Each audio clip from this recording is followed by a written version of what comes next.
네, 안녕하세요. 여러분의 스포츠를 재밌게 만들어줄 한강 스포츠입니다. 3월 31일 일요일 2024 투어 오브 플랜더스가 열렸습니다. 시즌 두 번째 모니먼트 경기이자 벨기에에서 열리는 클래식 경기의 종지부를 찍는 매우 중요한 경기죠.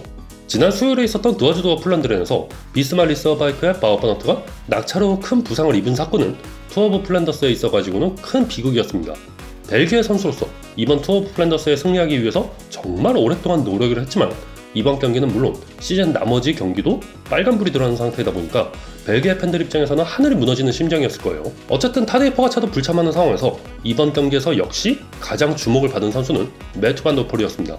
가장 강력한 우승 후보로 뽑히는 것은 당연한 거고 E3 클래식이라든가 겐트 벨바엠에서 보여줬을 때 폼이 워낙 좋다 보니까 이제 누가 매튜 반 더 폴을 막느냐가 관건인 상황이 되었습니다.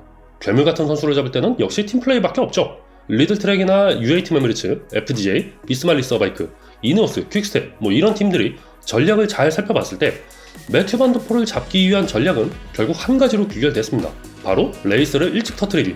겐트 벨버햄에서 봤듯이 아무리 괴물 같은 선수라 하더라도 팀플레이나 연합세력에 혼자 대항하는 것은 어렵기 때문에 일찌감치 어택을 시작해서 매튜 반 더 폴을 팀에서 고립시키는 것이 가장 유리한 전략이라고 판단한 것이죠.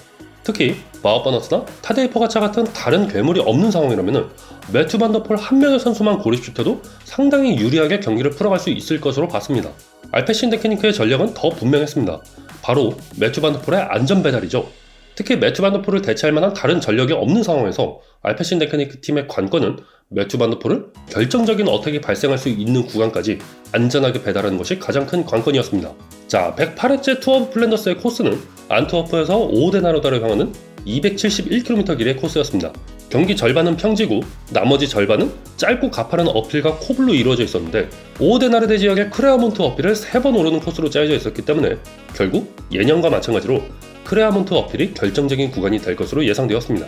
경기 초반 30km 정도를 달리고 나서야 8명 정도 브레이커가 생겨났습니다. 펠로톤과 브레이커의 선수들은 약 4분 정도 시간 차이였고 이들을 추격한 것은 알페신 데크니크와 리들트랙 팀이었습니다. 알페신 데크니크의 실방 딜리의 선수가 평지에서 상당히 힘을 많이 써줬는데요. 주요 팀들 대부분 선두에서 펠로톤을 컨트롤하기 꺼려했기 때문에 알페신 데크니크가 힘을 많이 쓸 것으로 예상은 했는데 리들트랙 팀에서 이외로 펠로톤 컨트롤에 힘을 많이 보태면서 뭔가 따로 준비한 카드가 있을 것이라는 게 예상이 되었습니다. 경기 절반을 지나서 첫 번째 5대 크레아몬트 어필이 시작되었는데 알페신 데크니크 팀 전원이 선두를 장악하면서 매튜 반 더 폴을 안전하게 지키고 있었습니다. 경기가 터지기 시작한 것은 약 110km 남은 상황에서 요나스 아브라함슨 선수가 어택하고 나서인데요. 곧바로 알페신 데크니크의 로렌스 엑셀 선수가 방어를 하기 위해서 뒤를 따라붙었죠. 그리고 그 다음 어필에서 본격적인 어택이 시작되자 알페신 데크니크 팀 전원이 주요 선수들을 마크하기 시작했습니다. 마테오 게슨이 어택하자마자 소렌 크라우엔더슨이 바로 뒤에 따라붙으면서 견제를 했죠. 이 시점에서도 매튜 반 더 폴은 펠로톤에서 안전하게 달리면서 팀원들과 함께 있었습니다. 다음은 리들트랙 팀의 마즈 페더슨 차례였는데요. 마즈 페더슨이 선두로 나가자마자 지아니 바르미슈는 바로 마즈 페더슨을 마크하기 시작했고 앞서 나갔던 로렌즈 엑셀과 소렌 크라우엔더슨은 바로 펠로톤으로 합류했습니다. 어택이 계속되면서 펠로톤이 쪼개지기 시작했지만 매튜 반 더 폴은 순서를 기다리면서 펠로톤 내부에서 대기하고 있었습니다. 잠깐 위기도 있었어요. 소렌 크라우엔더슨이 갑자기 뒷바퀴에 펑크가 나면서 팀원이 한 명 부족한 상황이 되었었거든요. 팀원이 뒤쪽에 갇혀있는 상황에서 마즈 페더슨과 마테오 게슨이 직접 어택을 하니까 이젠 매튜 반 더 폴이 직접 움직여줬습니다. 자, 레이스를 일찍 터뜨리려고 주요 선수들은 매우 일찌감치 어택을 시작했는데 아직 100km 정도 레이스가 많이 남아있는 상태였거든요. 리들트랙이나 비스말리스 바이크 계획대로 레이스를 일찍 터뜨려서 매튜 반 더 폴을 고립시키는데 일단은 성공했습니다. 이 당시 비스말리스 바이크는 마테오 게슨, 티슈메너과 팀 반다이크가 있었고 FDJ는 스테판 쿤과 로렌스 피티, UA팀 같은 경우는 팀 밸런스, 닐스 폴리트 같은 매우 강력한 선수들이 포함되어 있었습니다. 비스말리스 바이크가 어택하고 나서 FDJ뿐만 아니라 다른 팀들도 막 어택하는 상황에서 매튜 반 더 폴, 뒤를 돌아보고 아주 영리하게 팀원을 기다리기로 결정했습니다. 지난번 겐트 벨버햄 때처럼 불나방같이 뛰어들었다가는 그대로 조리돌림 당하고 그냥 끝난다는 걸 알고 있는 거죠. 선두 그룹이 충분히 자리를 잡고 자신의 팀원들이 자리를 잡는 동안 매튜 반 더 폴은 상황을 예의주시하면서 딱 필요한 움직임만 보여줬습니다. 덕분에 선두 그룹에서는 계속해서 어택이 발생하는 상황이지만 팀원들이 계속해서 커버를 쳐주기 때문에 매튜 반 더 폴은 안전하게 펠로톤을 달릴 수가 있는 것이죠. 이 상황에서 선두 그룹은 매튜 반 더 폴이 펠로톤 뒤쪽에 있을 때 빠르게 도망쳐야 되는데 주요 그룹에 포함된 알페신 데크니크 팀 선수가 딱 로테이션을 방해하면서 매튜 반더폴을 상대로 도망치지 못하게 막아버렸습니다. 이번 경기에서 보면은 매튜 반더폴은 다른 팀 주요 선수들의 계속된 어택에도 불구하고 최대한 안전하게 경기를 풀어나가는 것을 선택을 했습니다. 물론 이것도 매튜 반더폴이 정말 강력한 선수이고 몇 명의 선수들이 선두그룹에서 빠져나가는데 성공한다 하더라도 남은 거리가 워낙 많이 남아있으니까 따라잡는데 문제가 없다고 생각해서 그냥 이렇게 행동하는 것이거든요. 만약 바흐 버너트가 있었더라면 매튜 반더폴도 이렇게 안전하게 경기를 운영하는 게 상당히 힘들었을 겁니다. 매튜 반더폴은 선두그룹에 몇 명의 선수들이 포함되어 있었던 간에 자기 팀원들을 믿고 끝까지 기회를 기다리고 있던 거죠. 약 87km 남은 상황에서 알페신 테크니크 팀이 선두그룹을 거의 다 따라잡자 이제 매튜 반더폴 본인이 직접 움직였습니다. 이번 경기에서 가장 중요한 어택 포인트인 두 번째 5대 크라이어몬트 어필에서 매튜 반더폴이 어택할 것으로 예상이 됐는데요. 다른 팀도 가만히 있지는 않았죠. 리들트랙엔 마즈 페더슨이 한 번 더 어택을 나섰는데 이번에도 지아니 베르미시가 바로 마킹을 해줬습니다.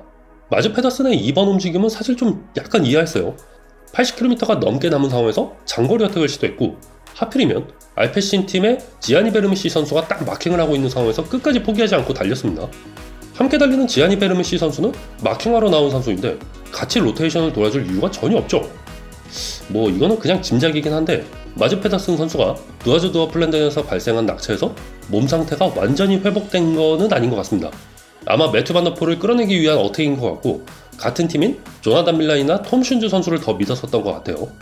자, 이 외에도 계속해서 어택은 있었지만 알페신 테크니크 팀은 정말 경기 처음부터 끝까지 완벽하게 경기를 장악을 했습니다.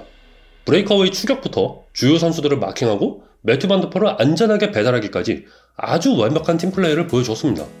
자, 이제 매튜 반더폴이 보답할 차례죠. 두 번째 5대 크라이어몬트를 진입했을 때 드디어 마즈 페더슨을 사로잡고 팀이 계획했던 딱 그 지점에서 매튜 반더폴이 결정적인 어택을 나서는데 성공했습니다. 이번 어택으로 완전히 그룹이 쪼개지면서 주요 선수들 대부분이 떨어져 나갔어요. 매튜 반더폴을 포함한 선두그룹이 다시 생겨나긴 했는데 이미 피로도 수준에서 승기는 대부분 기울었다고 해도 과언이 아니었습니다. 그리고 마지막 한 방을 장식하던 코펜베르크 어필, 진짜 투어 오브 플랜더스가 아니면 볼 수 없는 진기한 장면이었죠. 600m 길이의 짧은 어필이었지만 최대 경사도가 20%가 넘어가는 어필인데 비가 오고 워낙 미끄럽다 보니까 걸어가기도 힘든 상황이었습니다.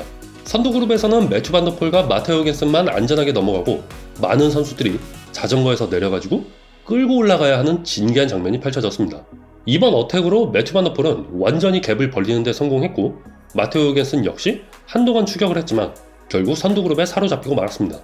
마지막 피니시까지 약 1시간 동안 전혀 속도를 줄이지 않고 매튜 반더폴 홀로 피니시를 넘는 데 성공을 했습니다.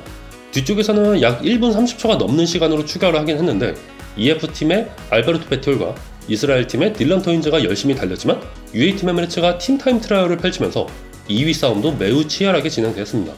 자, 어쨌든 매튜 반더폴은 이번 승리로 인해 투어 오브 플랜더스의 3회 우승자 반열에 들어가게 되었고요.